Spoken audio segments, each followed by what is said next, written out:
릴리벳은 늘 고양이를 키우고 싶어 했지만 그녀의 엄마는 고양이 키우는 걸 허락하지 않았어요. 한 번은 길에서 고양이를 발견하고 집에 데려왔어요. 릴리벳은 엄마가 이걸 보면 보호소로 데려가라고 할 게 뻔해서 숨기기로 했어요. 한 번은 릴리벳의 엄마가 방에 들어가 딸 방에 고양이가 살고 있다는 걸 알게 되었어요. 엄마는 그걸 어떻게 알았을까요?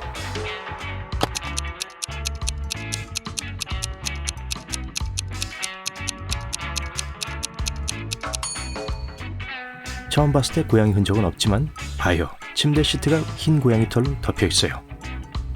아만다는 도시 교외의 주유소에서 일하고 있어요. 여기는 너무 조용하고 잔잔해서 어느 날은 손님이 3명밖에 없었어요. 첫 번째 사람은 마실 것을, 두 번째 사람은 초콜릿바를, 그리고 세 번째 사람은 그냥 기름값만 지불했어요. 이 중 한 명은 범죄자였고 아만다는 그를 경찰에 신고했어요. 범인은 누구며 그녀는 그걸 어떻게 알았을까요?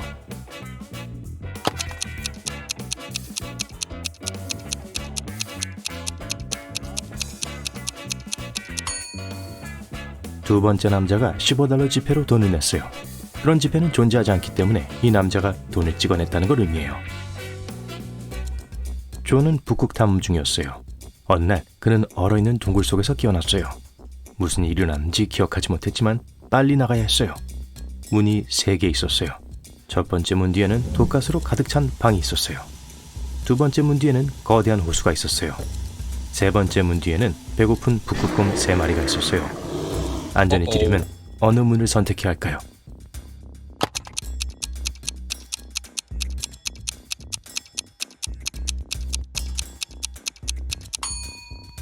두 번째 문을 선택해야 해요. 북극에 있으니 춥고 호수는 얼었을 거예요.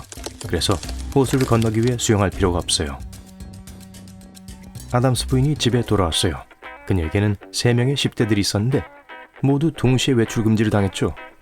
그녀는 밖에 있던 차가 다르게 주차되어 있다는 걸 봤고 그래서 10대들 중 한 명이 어딘가로 운전해 갔다는 걸 알아냈어요. 그녀는 누가 차를 가져갔는지 물었지만 아무도 인정하지 않았어요. 아틀라스는 하루 종일 밖에서 정원을 갖고 있다가 조금 전에 집으로 돌아왔다고 말했어요. 클로이는 침실에서 공부하면서 하루를 보냈다고 말했고요.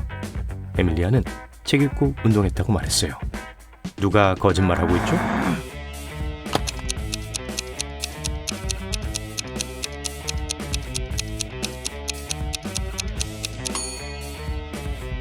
물론 아틀라스죠. 입고 있는 옷을 보세요.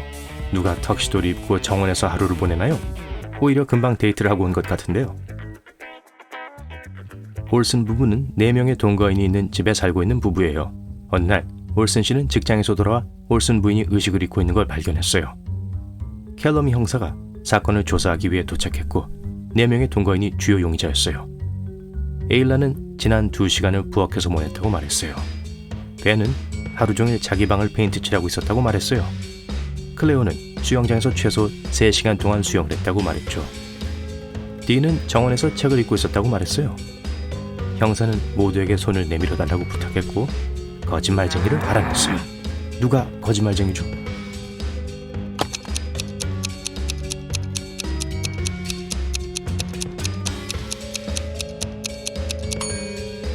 클레오예요. 만약 수영장에서 3시간을 보냈다면 손가락에 주름이 있었을 거예요. 하지만 완벽하게 괜찮았으니 그녀가 거짓말을 한 걸 거예요. 자, 이제 여러분의 주의력에 도전할 시간이에요. 각각 제가 2장의 사진을 보여드릴 테니 여러분은 이 상황에서 어떤 사람이 똑똑하지 않은지 말해줘야 해요. 첫 번째 문제예요. 데이먼과 카터는 둘 다 집안일을 하고 있는 재택근무를 하고 있는 남편들이에요. 이 중 누가 똑똑하지 않죠?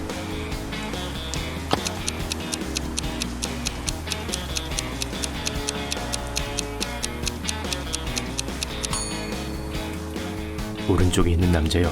꽃에 물을 주고 있지만 밖에 비가 쏟아지고 있어서 그럴 필요가 없어요. 좋아요. 여기 다른 게 있어요.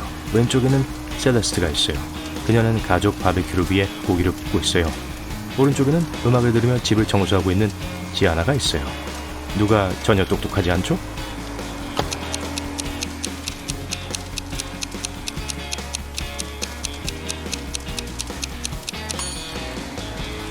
셀레스트요. 그릴 바로 밑에 가스일 갤런이 있어요. 그건 아주 위험해요. 가스는 불이 붙기 쉬워요. 자, 마지막 거예요. 여기 사진을 찍기 위해 포즈를 취하고 있는 두 가족이 있어요. 어느 가족이 현명하지 못하죠?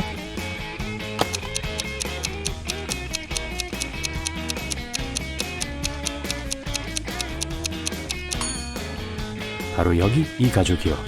이 사람들 바로 위에 커다란 가지가 갈라지고 있는 걸 눈치채셨나요? 케일럽이 방금 은행에서 거액의 현금을 받았어요. 그는 식료품점을 지나가다가 갑자기 기분 안 좋아져서 의식을 잃었어요.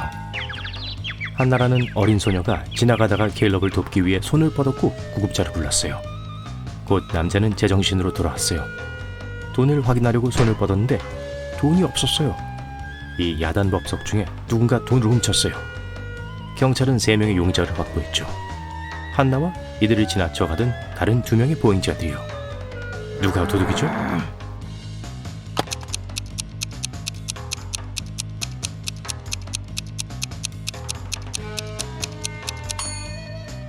보세요. 케일럽에게 향하는 두 종류의 발자국이 있어요. 한 쌍은 그의 것이고 다른 한 쌍은 한나 거예요. 하지만 또 다른 한 쌍이 있어요. 작은 구멍이 옆에 있는 한 쌍의 발자국인데 이 자국은 막대기에서 나온 게 틀림없어요. 그래서 도둑은 막대기를 들고 걸어가는 사람이며 바로 이 남자예요. 요구 부인은 많은 보석과 값비싼 차 세트를 가진 부유한 여성이에요. 한 번은 그녀의 며느리인 헤이븐이 일주일 동안 방문하러 왔었어요. 셋째 날, 요구 부인은 가장 비싼 차 세트에서 은으로 된 잔이 사라졌다는 걸 알아차렸어요. 그녀는 헤이븐을 도둑이라고 하며 경찰에 전화했어요. 요크 부인은 경찰에게 자기의 수집품과 선반을 보여주었지만 경찰은 요크 부인의 말을 믿지 않았어요. Oh, no. 왜죠?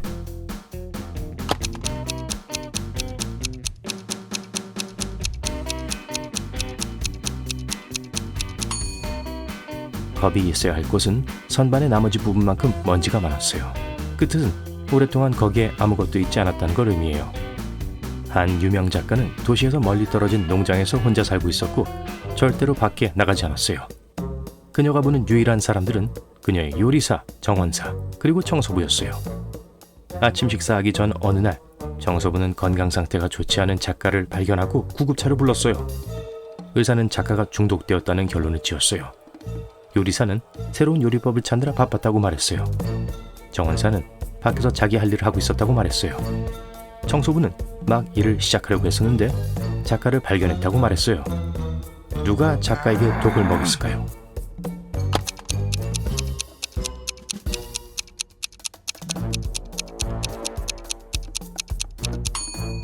요리사가 틀림없어요.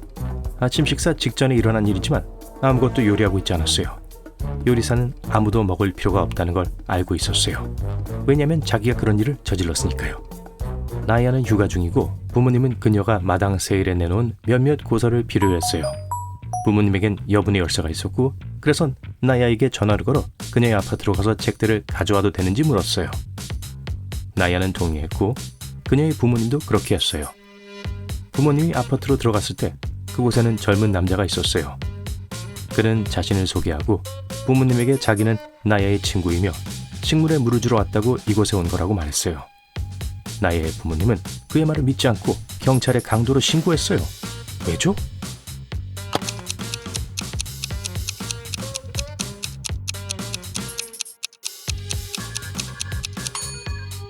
주위를 둘러보세요. 나의 아파트에는 식물이 한 그루도 없어요. 아주 형편없는 변명이네요. 좋아요. 긴장을 좀 풀고 눈을 단련해 봅시다. 사진 몇 장을 보여드릴게요.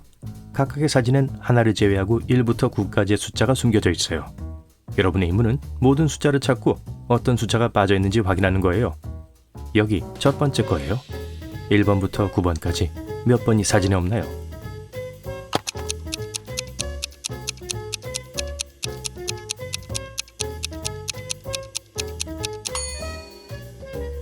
정답 4번이 없어요. 자, 이제 좀 더 어려운 거예요. 새로운 그림이지만 인물은 같아요. 어떤 수가 빠졌나요?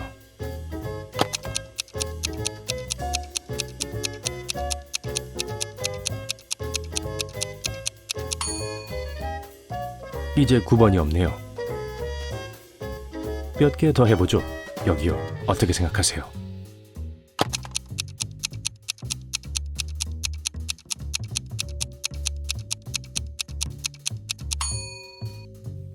이번에 없는 건 6이에요.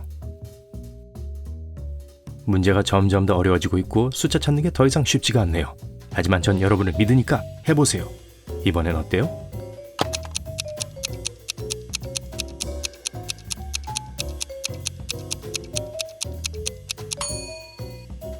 숫자 2가 없어요. 맞아요. 좋아요. 이 중 마지막이에요. 집중해서 정답을 주세요.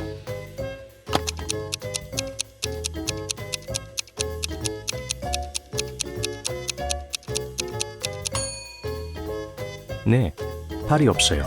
수고했어요.